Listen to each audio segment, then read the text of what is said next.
না না না না, অভিনয়টা করতে চাই, দর্শকের কাছে থাকতে চাই সবসময়। এই দোয়াটা সবাই করবেন, দর্শক যারা আছেন। আমরা যে চেষ্টাটা করি আপনাদের জন্য, আপনাদের বিনোদনের জন্য, আপনারা আমাদের পাশে থাকবেন। যখন আমরা অনেক কষ্ট করে একটা কাজ করি, আপনারা এসে সিনেমা হলে যখন দেখবেন, তখনই আমাদের সার্থকতা, বা ভালো লাগলে আমাদের সার্থকতা, এটাই। অডিয়েন্সের মুখে মুখে তুফান ভয় পাইছি। তুফান খুব ভয় পাইছি রে, তুফান খুব ভয় পাইছি রে। যেমন এই তুফান নিয়ে যে পরিমাণ আগ্রহ দর্শকের, এতে ভালো লাগছে, খুব ভালো লাগছে। এবং যদি এটা ব্যবসা সফল, মানে সুপার ডুপার হিট হয়ে যায়, এরপর আমরা আরো বড় বড় প্রজেক্ট আমরা কাজ করব। সেটা আপনারা বলবেন, আমি তো অভিনেতা।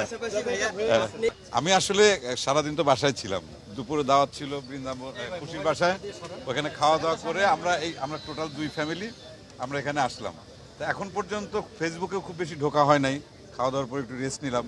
তা এই যে সকাল থেকে যে শোগুলো হচ্ছে বা দুপুরে যে শোগুলো হয়ে গেছে, আমি যতটুকু ফেসবুকে দেখলাম যে সবাই খুব হ্যাপি এবং তাদের খুব ভালো লাগছে, এবং খুব মানে কি বলবো, উন্মাদনা, উৎসাহ সবকিছু